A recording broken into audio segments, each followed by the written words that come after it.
Tonight's headlines are brought to you by McDonald's and Mariana's Coffee.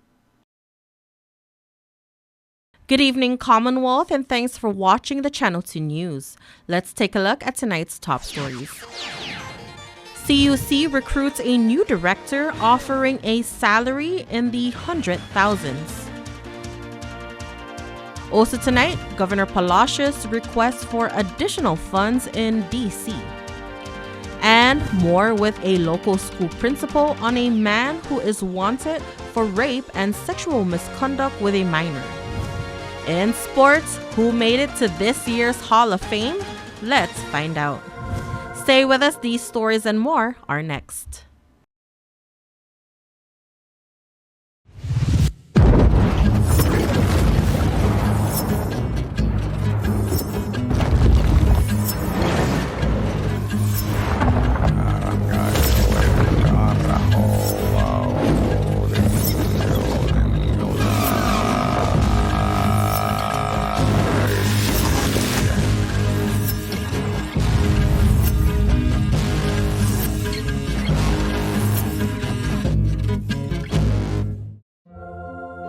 When ordering the best Big Mac ever made in all of Big Mac history, with more special sauce in every bite, expect some unexpected company. He does this all the time. Introducing the bigger and better Double Big Mac, a taste sensation with 4 beef patties, Big Mac sauce, and the works. Hurry before the Hamburglar steals it away. Rubble, rubble, for a limited time, only at McDonald's. Ba-da-ba-ba-ba.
The Commonwealth Utilities Corporation secures a candidate for the executive director's position.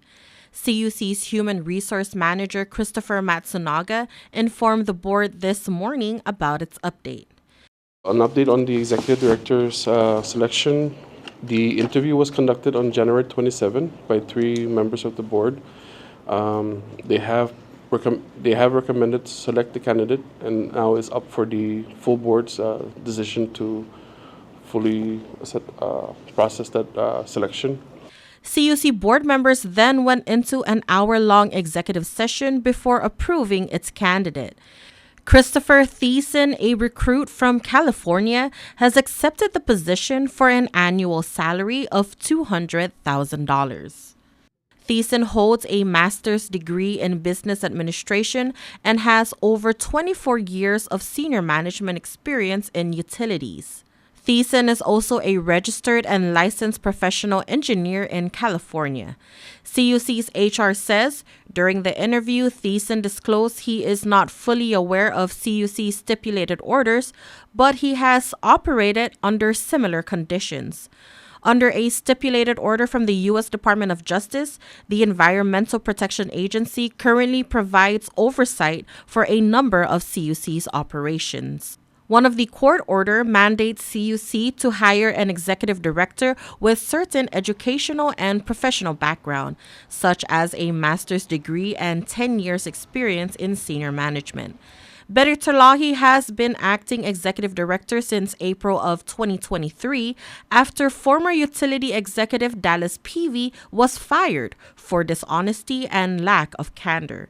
Peavy did not disclose his last job on his application paperwork, a job that he was terminated from. Peavy was accused of falsifying travel documents and was required to repay over $20,000 to Ortloff Engineers, one of his previous employers, and was charged with a felony for a private matter that happened in 2009 in Texas. As for Thiessen, he is expected to officially begin in 2 to 3 months from today.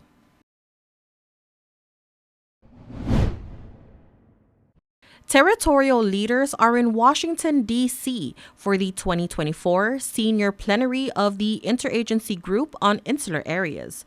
This is organized by the U.S. Department of Justice. Governor Arnold Palacios took the opportunity to talk about ongoing and new projects in the NMI that need urgent federal responses. In a speech during the meeting, Palacios stated that to shore up government operations, he is asking for a bigger pot of 702 money. The Section 702 funding agreement between the U.S. and CNMI government provides capital improvement program money for Saipan, Tinian, and Rhoda. The governor told federal partners that he is not asking to take 702 money away from Guam or American Samoa, rather urging for flexibility in the use of funds and for additional funding. Palacios also requested assistance to extend the PUA program to support workforce recovery, to release the EDA funds that will move crucial development and destination enhancement projects forward, and improvements to air service within and to the Marianas. Palacios said a 30-minute economy trip between Saipan and Guam shouldn't cost $600. He is appealing to the U.S. Department of Transportation and Interior to advocate the Commonwealth's designation as an essential air service community. The governor closed his speech by reminding federal partners about the Commonwealth's pivot away from over-reliance on China, but that there is pressure to return to the China markets. Palacios states, quote, "A quicker recovery will enhance our resilience against external threats and strengthen our nation's position in the region," unquote. Director John Brewer from the Office of Insular Affairs invited Governor Palacios to the IGIA meeting, stating it is an important platform for territorial leaders to amplify issues and perspectives by communicating them directly to the White House and federal agencies. The governor's travel is covered by a federal grant.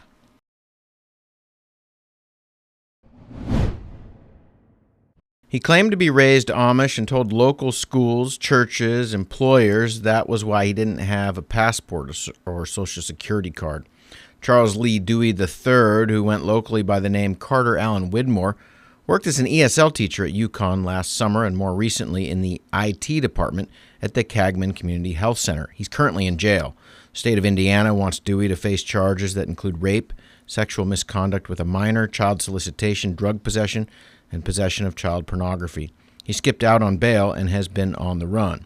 The story gets even stranger. Dr. Christian Way, the head of Yukon School, filed adoption papers last fall for Carter Widmore. We don't know why or how far that process went. Local court currently has the adoption file sealed, but here is the newspaper ad that announced the proceeding. Yukon's president is currently off island. More tonight with the principal of Yukon, Nate Smith. I know Dr. Way is off island at the moment in Israel, but have you had any conversations with him about this? And do you know anything about the adoption proceeding that he petitioned the court for?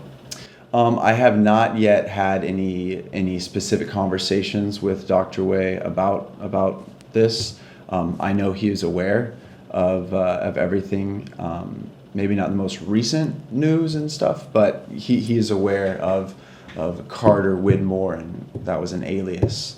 And in terms of the adoption, I really don't know anything about it. I'm vaguely aware of it, but that was something that took place behind closed doors.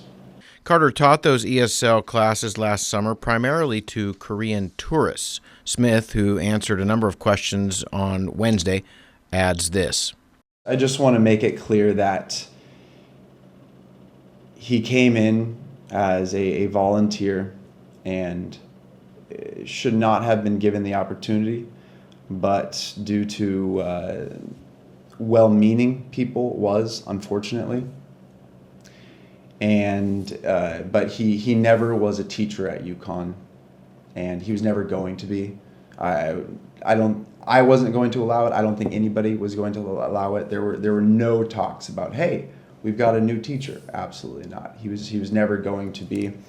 And I think one of the main reasons for that was he doesn't have any qualifications and he doesn't have any documentation, and we would never even consider that individual to teach at our school. And so he left, like I said, a little bit after the school year began. We began mid-August, but at that point, he wasn't doing anything other than, I think, a couple hours a day sitting on the laptop, doing something, I believe, with a university or school website, or even helping with maybe some other technical things in accounting. The school here, we have the school here, but there's a lot of other different things that are going on. And then mid-August, early September, gone, and never heard or saw from him again until he surfaced in the news.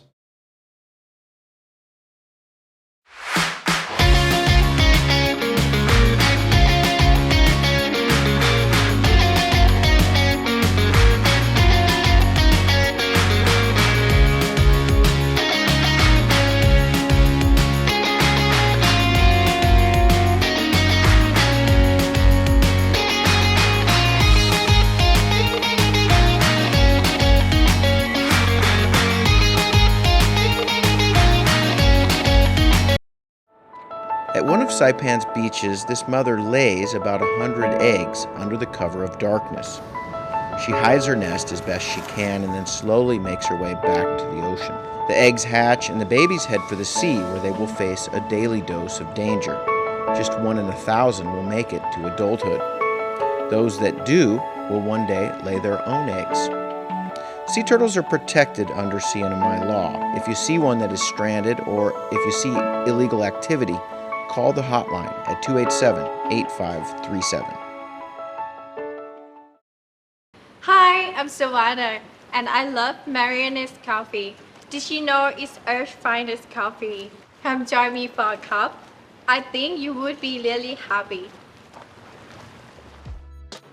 It really is Earth's finest coffee. Come share a cup with us.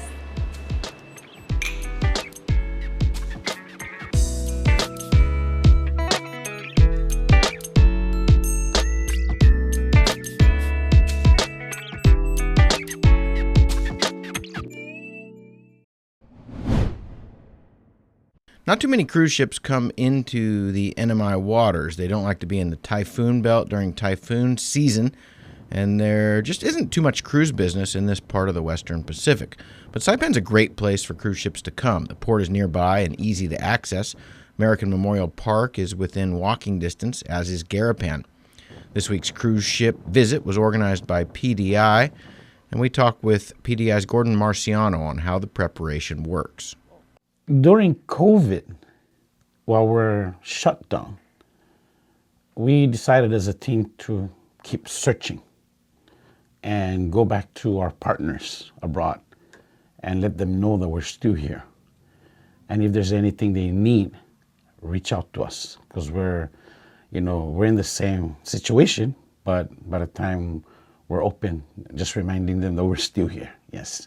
Planning for cruise ships can start a couple of years in advance. This week's visit is a ship on a round-the-world adventure, and the guests who arrived had been at sea for a long stint between Hawaii and Guam before coming here to Saipan.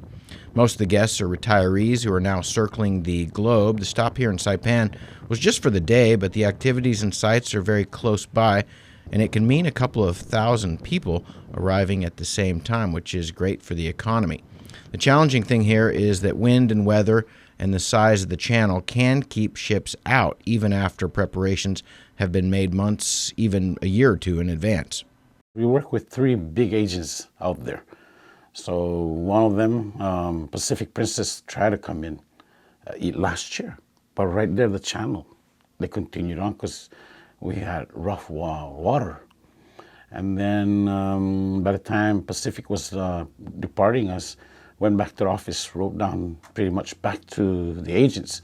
And they said, stand by because now we're hearing Zunderdam's coming. Because of the combination of typhoon damage and pandemic challenges, planning was a bit harder than usual. Because there was just no tourists, regular tourists coming in. But then even when we were offering the big ships, it was still a challenge. Then we pretty much, on top of those challenges, we found out that most of our buses were destroyed in U2. So we were struggling trying to get the buses, and then some of the folks like TDI and TOSI started working on the buses. And they said, what we have is what we have. So I went back again and spoke to the agents and I started explaining to them what's happening to the island as we're slowly opening it up and what's available and what's not available. So reaching out again to our optional tour guys. And then those that pretty much extended their support, I welcomed it.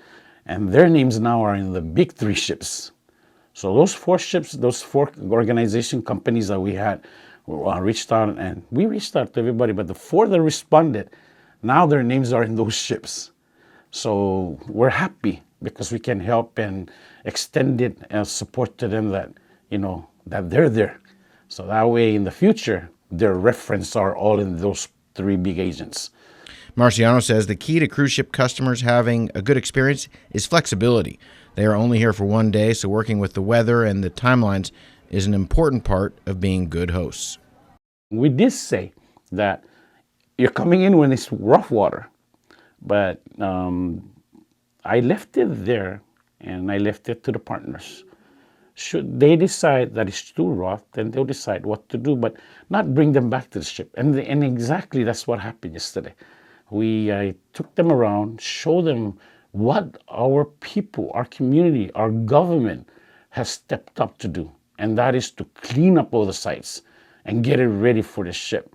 And also working with optional tours, I was already relaxed because I knew them and I knew what they're capable of. So yesterday when we were heading down to Paupo, a call was received that, we couldn't do Paupo because it's too rough, but they're on 4-wheelers right now.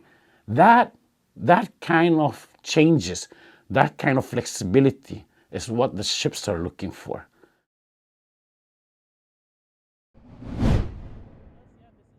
Ports Board Chairman Joe Azuzu believes building a relationship with the U.S. military can be beneficial to the local economy. Like the CNMI, tourism is the largest industry in Hawaii and Guam. But according to Azuzu, when it is at a low, the military offers alternative chances at generating revenue. But out here, when tourism is down, we're really dead in the water. We have no backup. So it makes a lot of sense for us to connect with the military. And the nice thing about the military is, we're part of the U.S. So we're contributing to the national defense of our country. So I'm proud to say that. The CNMI is ramping up marketing strategies to get more tourists from Japan and Korea to visit. And plans are underway as well to get Chinese tourists here. There's a lot of conversation about the Chinese tourists, right? We still welcome them, but we wanna make sure that we're not highly dependent on them. So we wanna spread our risk around. Get Japanese. We need to revisit the Japanese market again. I think there's a lot of potential for us to get more tourists from Japan. Korea is doing very well, and so Chinese is just another possibility for us, but not to be too dependent, because the military is very sensitive also with what's happening around the world, and especially in this part of the world. The Palacios Apateng administration has leaned towards the U.S. Department of Defense to develop an economic recovery plan for the CNMI. Adudu has also requested to expand the ports, specifically build a marine highway. That concept would allow us to have ferry system between the islands, and then we're trying to convince the federal government, especially the military, that it's so critical for their operation. If they do that, if they introduce that in the Marianas, it will really help lower their costs for shipping things for the military to Tinian and even to Saipan. Adudu adds it can encourage local economic development as well. For example, taking agricultural products from Rota to Guam or to Saipan. And so as a result of that, I think, definitely it will lower the cost of things in Rota and Tinian. Fast, fun, and easy. That's how your home Wi-Fi should be. So start with an internet plan that fits your budget. Introducing your home Wi-Fi starter pack, also known as WISP. Enjoy up to 25 megabits per second for as low as $35 a month, plus a free router with your wireless subscription. That's hours of movies, games, social media, and more endless fun. Get your Wi-Fi starter pack today only at Docomo Pacific. Better together. Additional conditions may apply.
Location, location, location. Office space on Capitol Hill available now at the Hermosa Vista Business Park.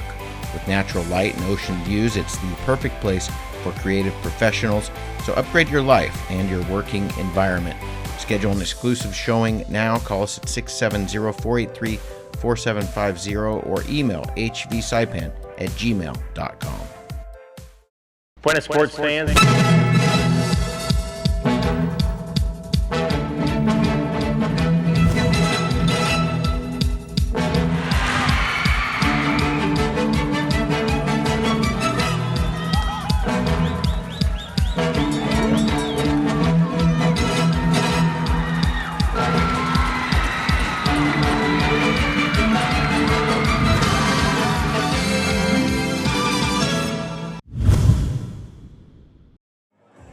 Four were inducted into the NMI Sports Hall of Fame this week. The annual Namasa Sports Banquet honored coaches, teams, individual players, students, and more at the Crown Plaza Hotel in Garapan.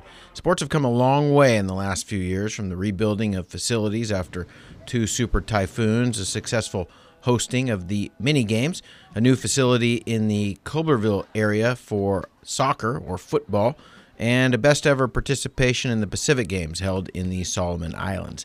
Nick Gross was the MC, and the first Hall of Fame inductee comes from the sport of basketball. Founded the 670 Rollers Basketball Club on January 14th, 1999. Everybody remember what you were doing? It continues to dedicate itself to the training and development of aspiring athletes in our community. His unwavering commitment to the sport has not only cultivated a love for basketball among the youth, but has also shaped numerous individuals into some of the top players our islands have. have produced. Mr. Joe Diaz.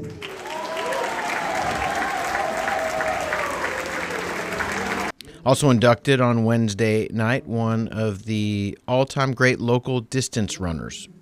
She won the NMSA Female Athlete of the Year in 2006 and held CNMI national records in the 1,500 meter, the 5,000 meter, and the 10,000 meter. She topped the 5K and 3K races in the 2006 Micronesian Games and ruled the 10K event in the Saipan Marathon 17 times. 17. Our third inductee into the class of 2023 CNMI Sports Hall of Fame is none other than Mrs. Noriko Jim.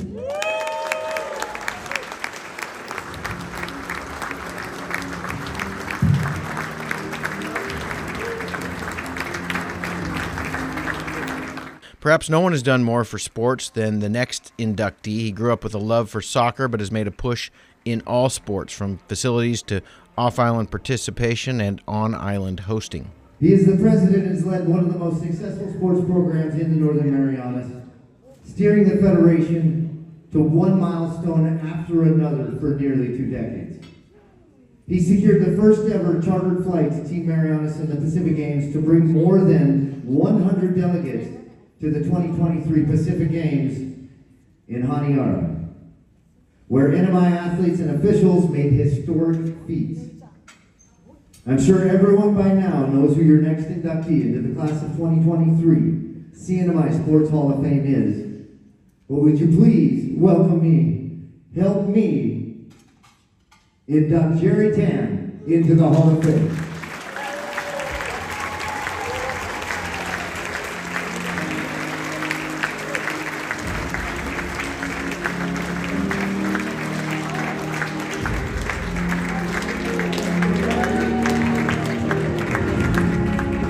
And to present the CNMI Sports Hall of Fame to Jerry.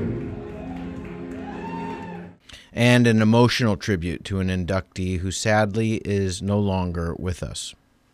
They won gold in the 2014 Micronesian Games in Pohnpei, silver in the 2018 Micro Games in Yap. In 2015 and 16, during the Micronesian Cup in Palau, Guam, he collected 5 gold medals, 1 silver, as a member of the Marianas Outrigger Club. In athletics, over the course of his career, our inductee held the NMI national record in not one, but 3 different events. The 800 meter, the triple jump, and the 3,000 meter steeplechase.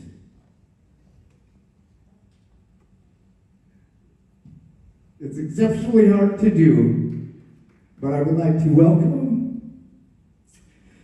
and give a hand. I would like to welcome the late Kenson Jack Cabrillo into the Hall of Fame.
Hey, golfers, come north and practice your game at the Marianas Driving Range. New Year's local specials. 10-piece coupon books available for just $60.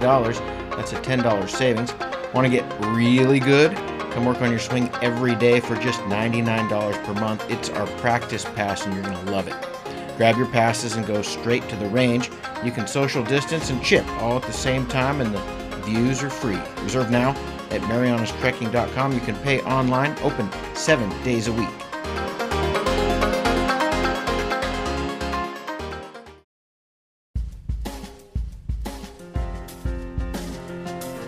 And for your KSPN weather report, tonight until the weekend, partly cloudy with isolated showers. East winds 15 to 20 miles per hour. Low 76 and a 20% chance of showers. Monday through Thursday, partly cloudy with a 20% chance of showers. Highs in the mid-80s and lows in the mid-70s. For your marine forecast, a moderate to fresh trade wind flow with combined seas of 8 to 11 feet will persist through Saturday. The choppy seas may be larger at times. Marine conditions should gradually improve by next week. A smokecraft advisory remains in effect through Saturday afternoon. The high tide will be 8:46 Saturday morning, low tide at 1:20 p.m. after lunchtime, and the sunrise will be at 6:38 a.m., sunset at 6:23 p.m.